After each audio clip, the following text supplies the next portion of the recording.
Rodney, I was just typing up over here on Quora a response to what you wrote back to me.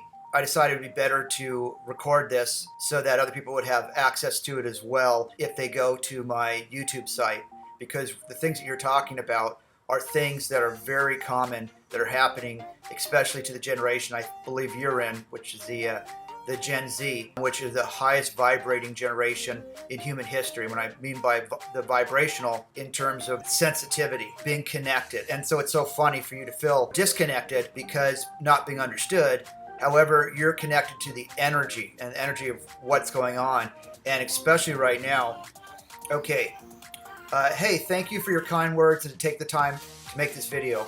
I'm the person who made this question. The night I wrote this question, I called the suicide prevention lifeline of my country and nobody answered. So I opted to write this here. I thought nobody would answer me, but I did it anyway.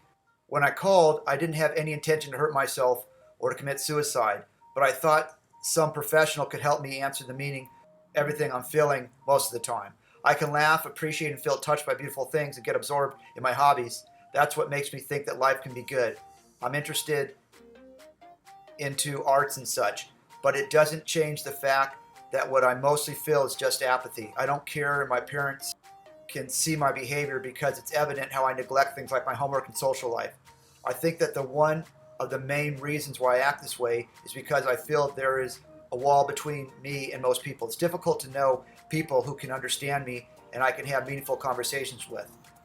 I probably met 2 or 4 people in my entire life who were able to cope with my weirdness.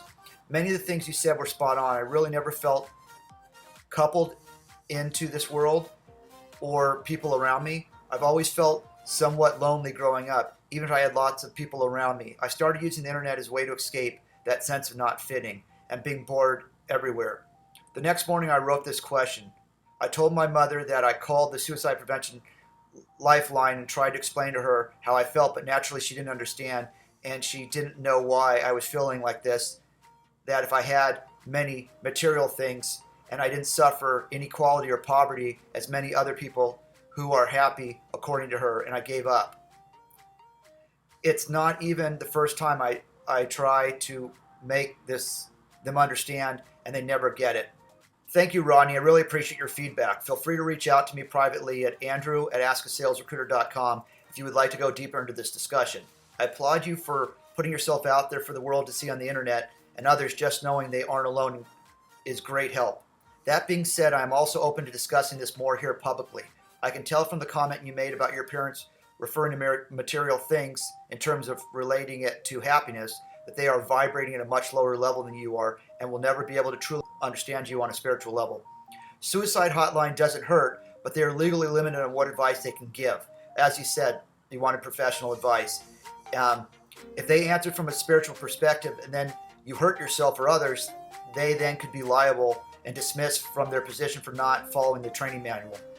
The challenge for you and people like yourself, me included, is that the more you try to follow what works for the masses, the more misunderstood and frustrated you will become, which continues to put you in a shutdown mode. No highs, no lows, comfortably numb, as they say. If you haven't heard the term indigo children, Rodney, I would suggest you look it up. Indigo children are children that were born before their time, and they typically are on the spectrum. ADD, ADHD, Asperger's, things of that nature.